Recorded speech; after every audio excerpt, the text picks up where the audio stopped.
John Steenhuisen is the leader of the Democratic Alliance, member of the Government of National Unity, and the Minister of Agriculture, which I guess puts you in a very difficult spot right now, John. But you can talk us through this.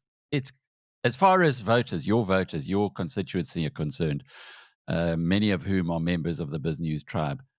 They are shaking their heads at what's going on politically between South Africa and the United States. How are you reading what Donald Trump, aided and abetted by the South African born and raised Elon Musk, is actually saying right now? Well, obviously, it's very concerning, Alec, and there are grave implications for South Africa if the United States indeed goes through with tariffs and continues to cut aid. It's not as simple as Gwede Mantashe tried to make it out yesterday. There are huge implications in the agri sector, particularly. And so, what you have to do in situations like this is always balance your political needs along with the needs of the country.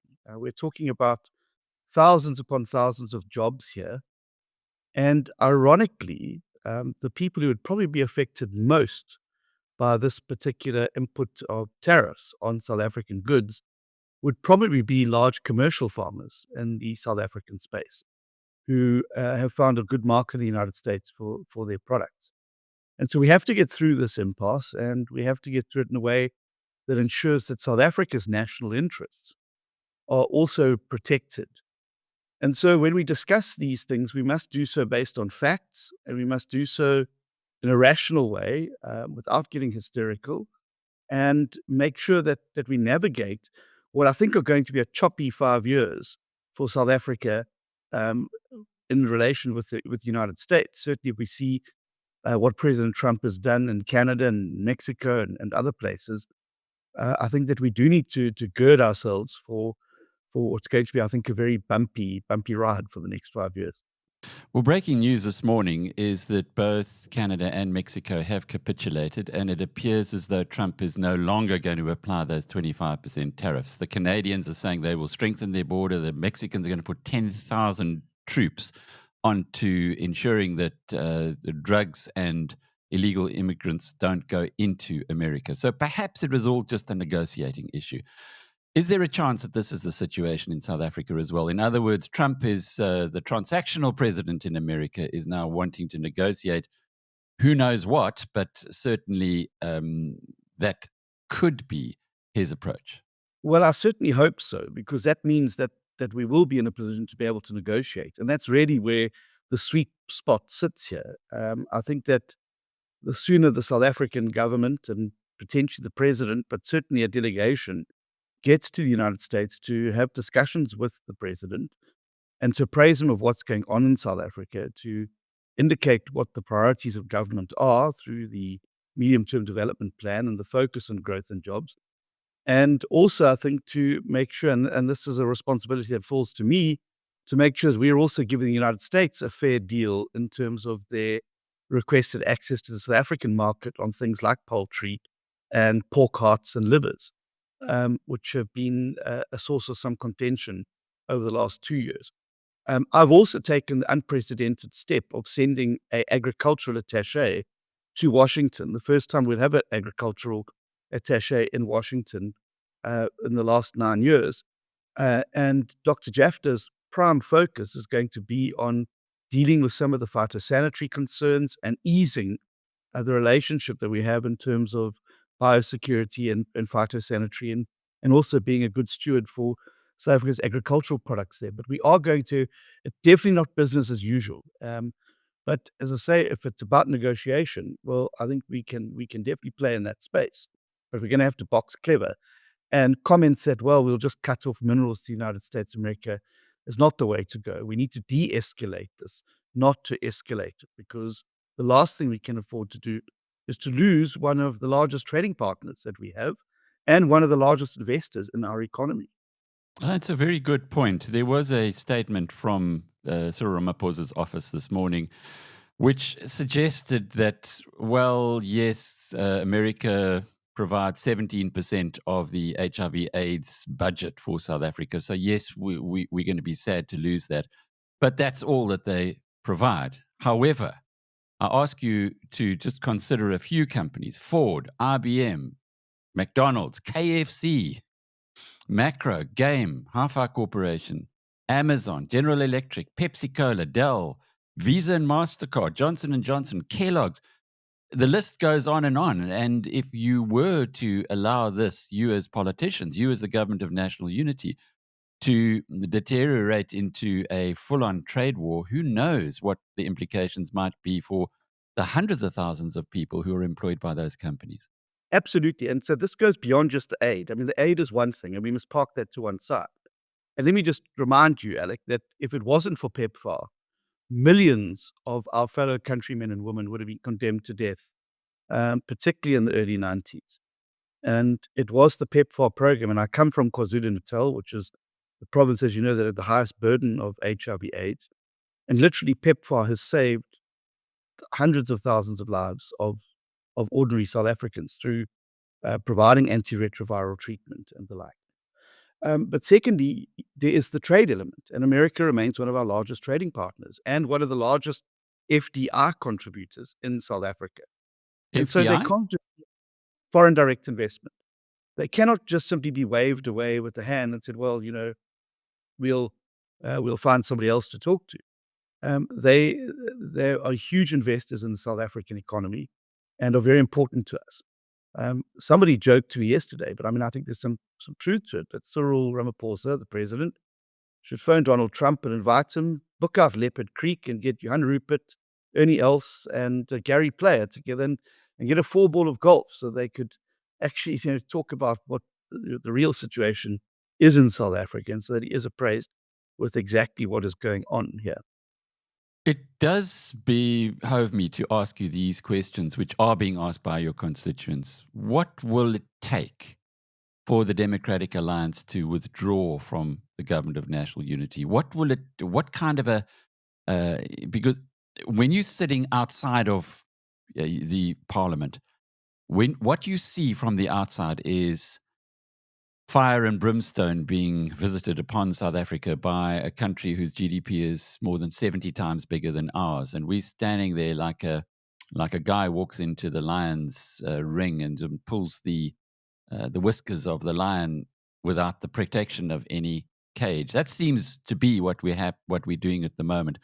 So the only hope, I guess, for some people is get the DA out of the government of national unity, have a vote of no confidence in the president. He will fall, the government will fall, a new government or that supply and confidence arrangement that Helen Zille was supposedly proposing would come into play, and sanity would prevail, perhaps. But where are you positioned on this, and how are you seeing it? Well, I did a press conference last week, and I made it very clear we will leave the government of national unity where we are prevented from being part of the growth and jobs agenda. We entered government to grow the economy, to create jobs, and to fight poverty in South Africa. The moment we're prevented from doing that, we will have to leave.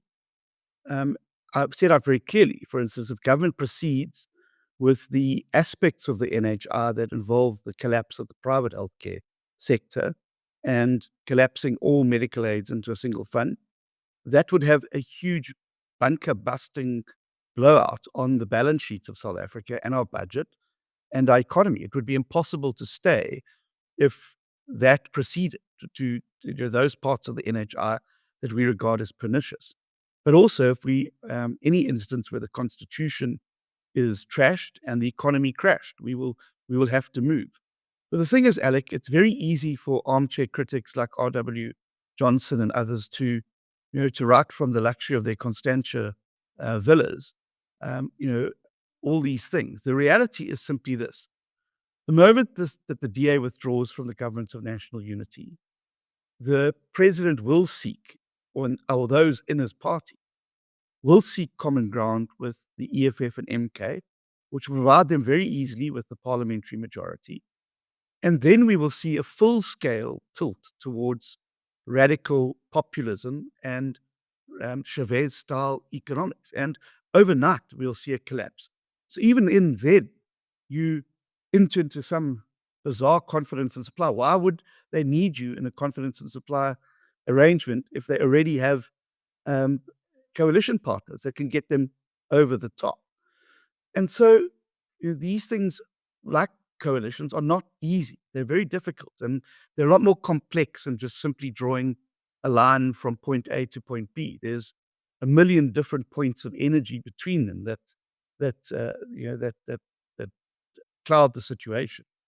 And so we believe that whilst we're in the government of national unity, we're going to continue to push the growth and jobs agenda, and every single DA minister into the medium-term development plan put forward plans for their department that focused on growth in the economy, job creation, and combating poverty. We've carried many of those things through into the medium-term development plan. Legislation that will be coming from the new government will all be put through the lens of, is this going to create growth and jobs? Now, there's been a few hangovers from the previous sixth administration, and I know that some people are very exercised about them. But let's take the Bella Bill, for example, Alec. What is the first principle that's being protected by why people were upset about that? And it was that it's threat to mother tongue instruction in South Africa. Now, has the situation been ideal? No, but I think we have been able to hammer out a compromise where a DA minister now, Saviri Gokube, is drafting the regulations that will make sure that it is implemented, because there are large parts of Bella that we agree with, that it's those aspects that take away the rights of parents and the choice of school governing bodies that we're upset with. But we can fix those through regulations. So it's not an ideal situation, but it's a lot better given the alternative. Because what is the alternative? If we walked away over Bella, for instance, the EFF would have entered government, and Malema has already signaled that very clearly on social media. He says, when the DA leaves, we are ready to enter government. And he's tweeted it, he said it in column inches in newspapers. What would the net effect of that been on mother tongue instruction? Well, one of the EFF's first demands is that Afrikaans is removed from the STEM. I guarantee you, under an ANC EFF/MK alliance, Afrikaans will be under serious assault. Single medium schools will no longer be there, and Afrikaans will probably be removed as an official language. So how have you helped entrench and protect mother tongue instruction? By walking out. The reality is, in a coalition, you only get one chance to walk out. And when you walk out, it better be on a matter serious enough that you can explain to your voters and then go back and sit in the opposition benches and with some credibility.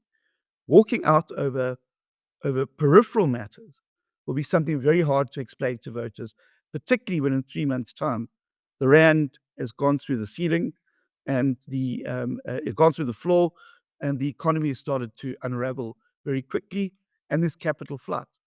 Bear in mind as well that even the Western Cape and the City of Cape Town, run by the DA, would not be immune to a radical Chavez-style government at a national level. And wealthy people will start to leave, investors will leave, and it will eventually have a knock-on effect on places like the Western Cape and the City of Cape Town. So I'm very clear, Alec, I'm not wedded to the the GNU at all costs, but I'm wedded there as long as we can create growth and jobs. The moment that becomes impossible, believe you me, we're very happy to walk, but I need to then be able to explain why we've walked in very clear, certain terms to the voters. So, what about the reset that you spoke about at some length? Have you had any feedback from your partners in the GNU on that? Well, look, as you know, a lot of the partners were very upset about the way in which the expropriation bill was handled and the signing of it, and expressed that. And that certainly has been expressed to the president by almost all his coalition partners. I had a one-on-one lunch with the president last week. I set out very clearly my unhappiness at the way in which that situation was handled. And I made it very clear to him that this is a partnership. This is not a continuation of the ANC's sixth administration. There was an election.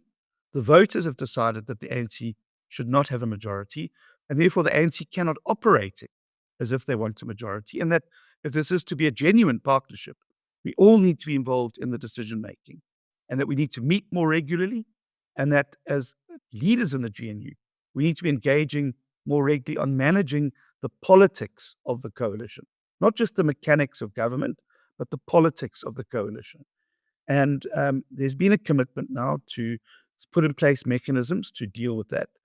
And obviously, we'll see how it goes. We've still got to finalize the medium-term development plan.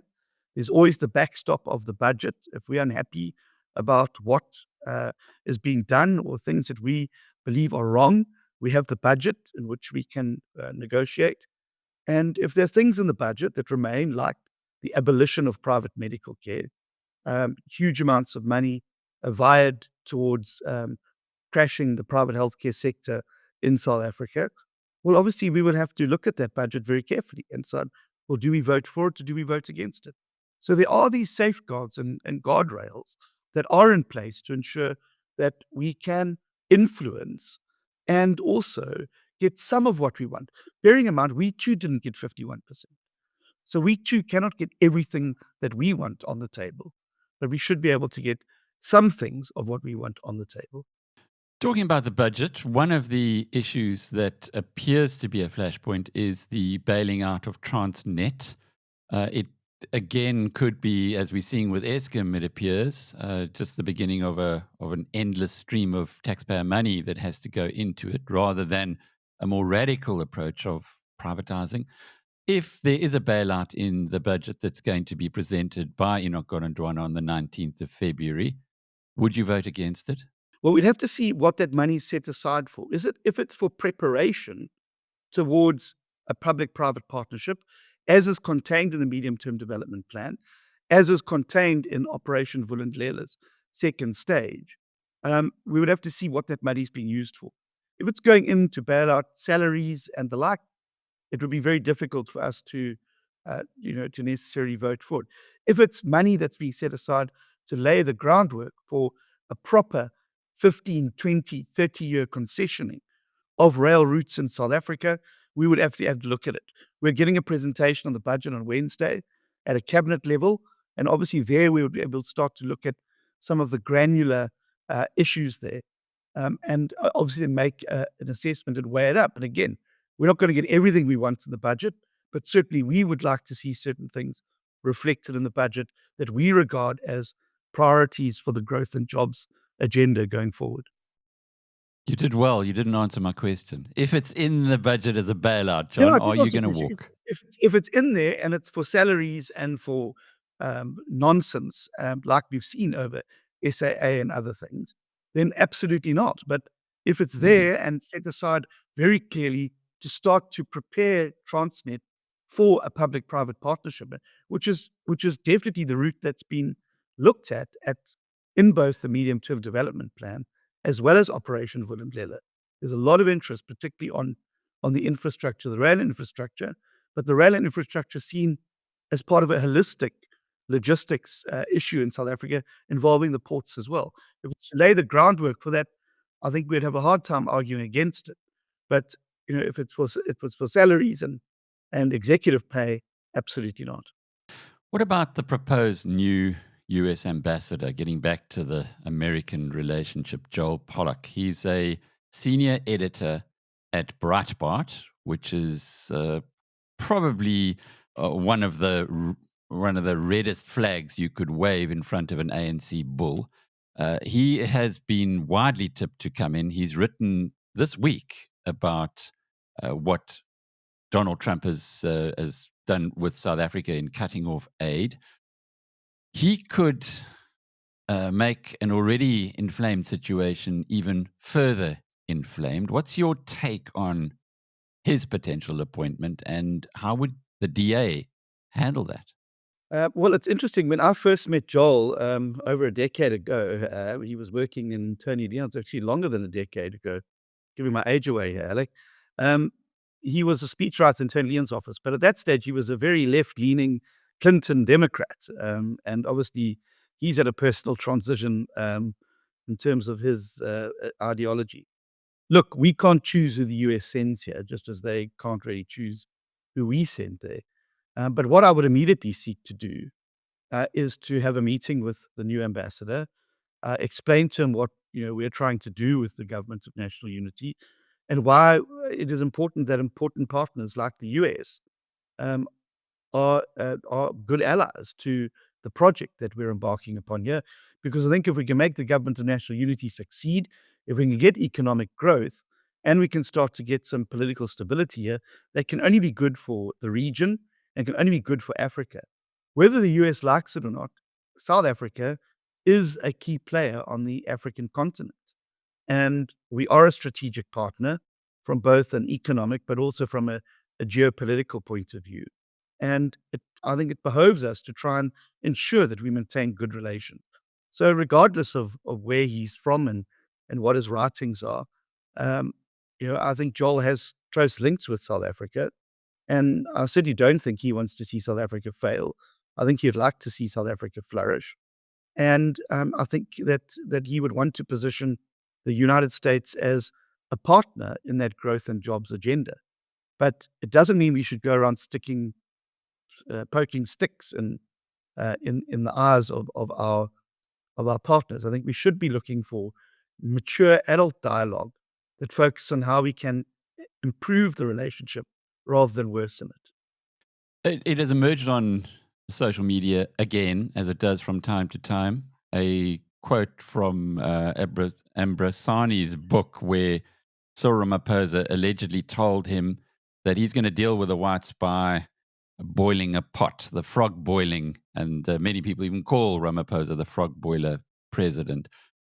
Are you seeing, do you give any credence to that approach, that it's a slowly, we'll sort the whites in South Africa out over a lengthy period of time? Or are you seeing a true partnership here? Um, I would say it's a little bit of both, probably, Alec, if I may. The GNU is like the curate's egg. In some parts good, in some parts there's some problems and not that good. And the lack of consultation has really rankled with me. But I have addressed that directly to the president and said to him that this needs to be a proper partnership. One of the seminal questions I asked the president when we were still in the negotiation phase was, Mr. President, do you really want to do a deal with the DA? Do you really want to do it? And his answer was yes. And I've taken him at his word since then. I don't think there's some vast conspiracy against white South Africans. I think that the government has made some pretty silly decisions over the last 2 decades that have led to suffering for not only white South Africans. In fact, the people who bear the disproportionate burden of government's foolhardy policies and silly decisions are largely the black poor population. I think that the president sees that South Africans of all colors, but whites as well, have a role to play in economic growth and building the country. What you don't want to do is to have a mass exodus of people leaving your country, particularly people with skills, particularly people with capital, and particularly people who have something to offer in terms of economic growth. We shouldn't be exporting uh, billionaires and entrepreneurs to other parts of the world. We should be keeping them here and harnessing their value and potential, unleashing it. And so damage has been done with things like BEE and some of the more radical policies. But I do think that the GNU, and certainly my sense of where the president's at, is we have to work together if we're going to get this economy working again. How are you going to address those issues like BEE, which are baked into the system now? Stopping Starlink, as an example, which would unleash enormous opportunity for all South Africans, because it would be a fraction of the cost of what we're currently paying for bandwidth. How can you get a mindset shift in a party that sees, for instance, AfriForum as the architect of all the problems that are happening at the moment? If you have a look at the very strong statement sent out by the ANC, it's almost like AfriForum has smokkeled met die kop van Trump and Elon Musk. Well, let me start by saying, I mean, they're not they're not the problem. They do a lot of really great work, and they keep us on our toes as politicians. And they're a civil society body, and we've got to accept that civil society has a role to play, and that role should be respected. Doesn't mean that we agree with everything they say and do, but certainly their right to exist and their right to do what they do, and their advocacy is protected and should be as civil society organizations. We've got 5 years, Alec. We're not going to solve all of South Africa's ills in that 5-year period. That is the reality. And if we're expecting to see the ANC stand on the steps of Parliament and say we're abandoning BEE in its entirety, I think you and I both know that would remain a pipe dream. But can we start to move the economy in a direction that starts to take away some of those more pernicious aspects? Absolutely. So we are in negotiations around Starlink at both the ministry level, but also at the national level, to try and get cheap internet access into rural areas. We're still grappling with it. I think there are ways we can do it. So, if we then just summarize and pull everything together, what I'm hearing from you is that what's happening at the moment between South Africa and the United States could be an opportunity. It could be an opportunity to reset that relationship as well. And who knows, perhaps find a new friend, because when you have a look at this crazy Hague Group statement and the friends that South Africa's pulled together there, Cuba, Honduras, etc., no Russia, no China, no India, no Brazil in that latest stick in the eye for the Americans and their big ally, Israel. It seems as though there's a heck of a lot of work that needs to be done on repairing that relationship. But from what I hear, from what you're telling us here, that is not impossible.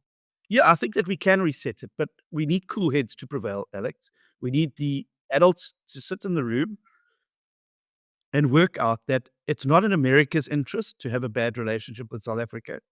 It's not in South Africa's interest to have a bad relationship with the US. We have to coexist in the global geopolitical environment. And so let's find ways in which we can cooperate. America's been a very good ally to South Africa over a long, long period of time. I think back to the work that the anti-apartheid movements were doing in Congress and the like. Then they were on the right side of that particular argument. You look at the work that people like Robert Kennedy, Edward Kennedy, Jesse Jackson, Joe Biden, and many others did in highlighting the atrocities in South Africa and the injustices. America was there for South Africa during that time. I think it behoves us, if we want to see economic growth and jobs, that we are talking to essentially one of the largest economies in the world that provide a huge market for South African goods and offer many other strategic partnerships that goes beyond just simply aid. It also permeates into trade and investment. It permeates into cooperation on science and technology and a whole host of other environments. So I think we need to sit down maturely, decide what is in each of our best interests, and that cannot be a protracted war between us. Worth adding there that the many people who understand economics would say that the real break in apartheid came in 1985 when one Willard C. Butcher, the chairman of Chase Manhattan Bank, brought about South Africa's debt standstill, which turned the country into a net capital exporter. And of course, it could not continue with that.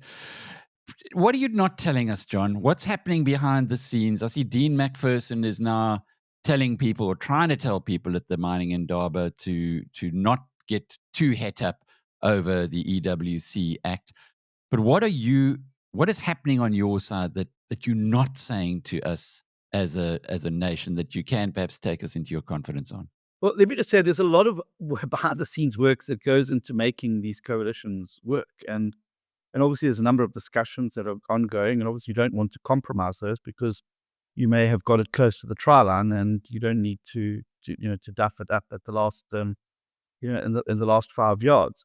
I would, however, say this, that I think that part of the problem with the expropriation bill, or the act as it now is that it's been conflated by many people with the previous attempt by the ANC and EFF to amend Section 25 of the Constitution, the expropriation without compensation.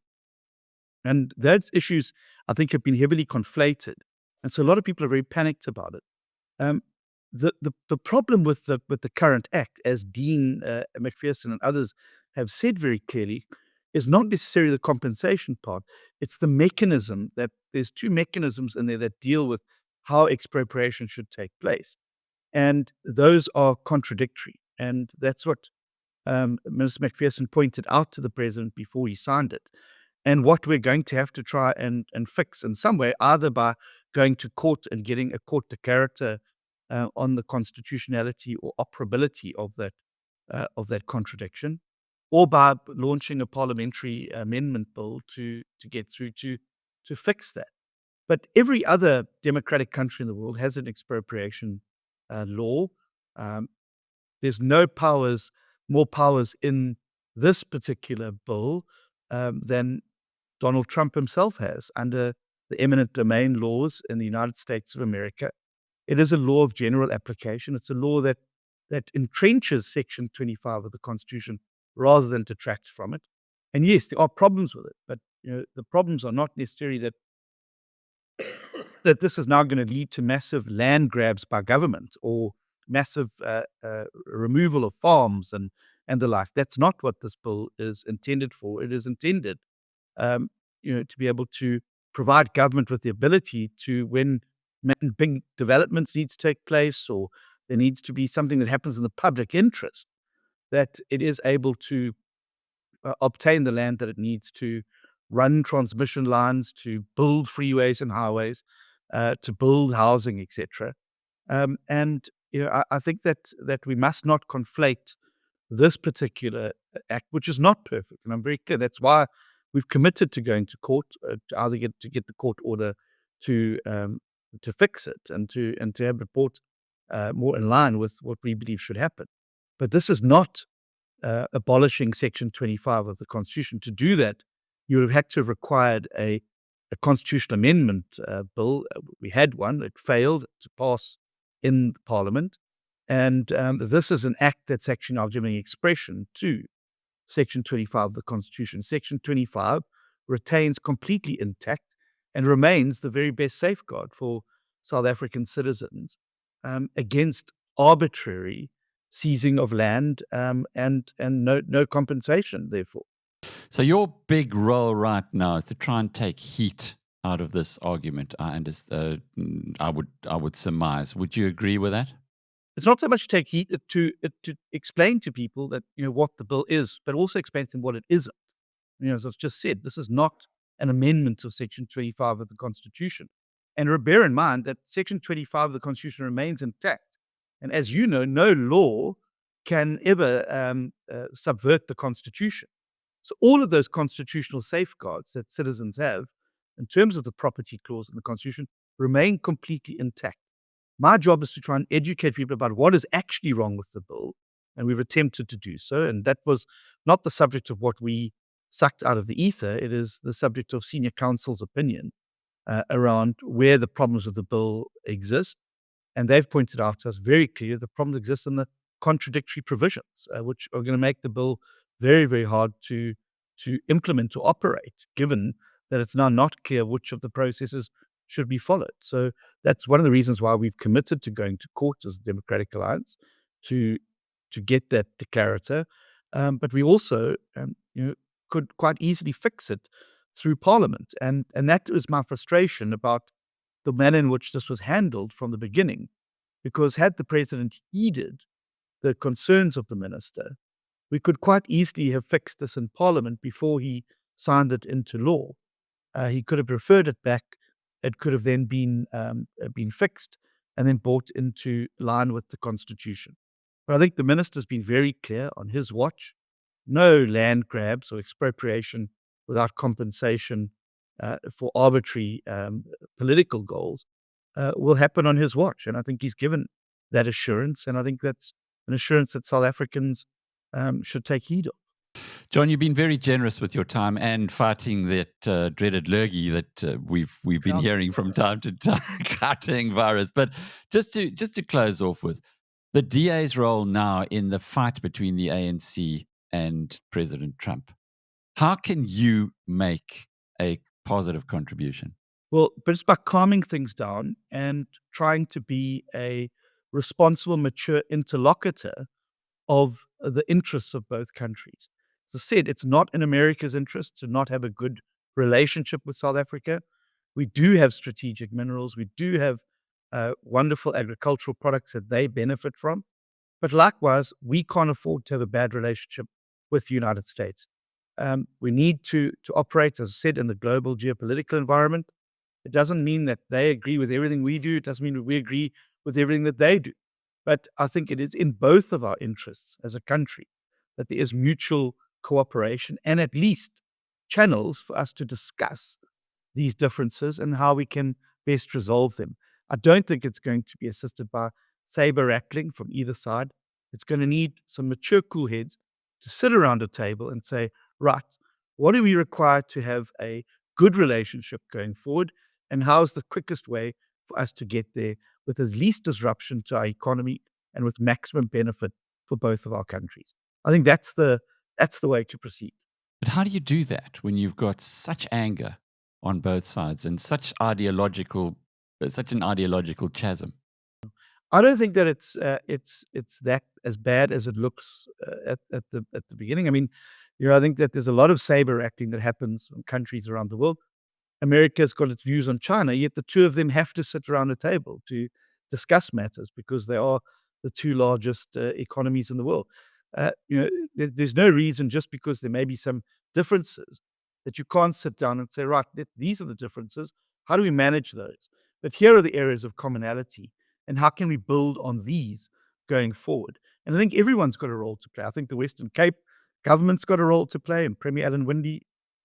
I think that national government ministers, um, I think we should be sending delegations to the United States to meet with key lawmakers and secretaries of state in Washington to explain to them what's going on, to take them through our medium-term development plan, and to start to rekindle those relationships. Winston Churchill famously said, "Jaw is better than war." And in this instance, I think the more we can have jaw with our opposite numbers in Washington, I think the better it's going to be for the economy. I will certainly be reaching out to the new Secretary of Agriculture. I had a very good relationship with the previous one. We always often would confer on Zoom and met each other on the sidelines of the G7 and G20 to take up the issues that from both of our sides where there were problems and how we could resolve them. And I certainly hope to have a good relationship with the incoming Secretary of State for Agriculture. And as I said, my office will be reaching out to him within the next week to try and set up bilaterals either on Zoom or in person so we can start to discuss how agricultural cooperation can continue between our two countries. Because from the agricultural perspective, um, the access to their market is very important. Access to technology and science, very important for our agricultural sector.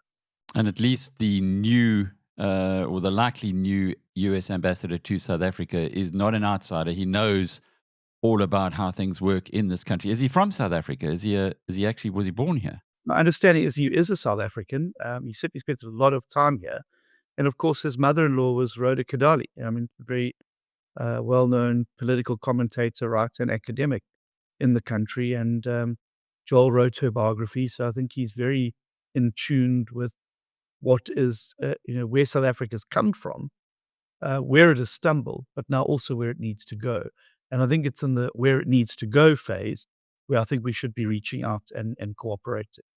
Well, that's Joel Pollock. Then, if he is appointed, he'll probably be by far the most insightful or best prepared U.S. ambassador to South Africa. Just, John, it sounds to me like this is a crisis, but you're not going to let it be wasted. Absolutely. I think, as you said, it's an opportunity for a reset, just as the crisis with the way in which the coalition partners are being treated has precipitated a reset in relations within the GNU. I think we now have an opportunity to grasp it. It is a new administration. We can't wish it away. It's going to be here for 5 years. We've got to be navigators. There's a famous saying, you can't be a sailor that curses the sea. We have to now navigate these choppy waters and find the best way forward, not for ideology, not for political ends, but for the national interest of South Africa. John Steenhuisen is the leader of the Democratic Alliance, a member of the Government of National Unity, and the Minister of Agriculture. I'm Alec Hogg from biznews.com.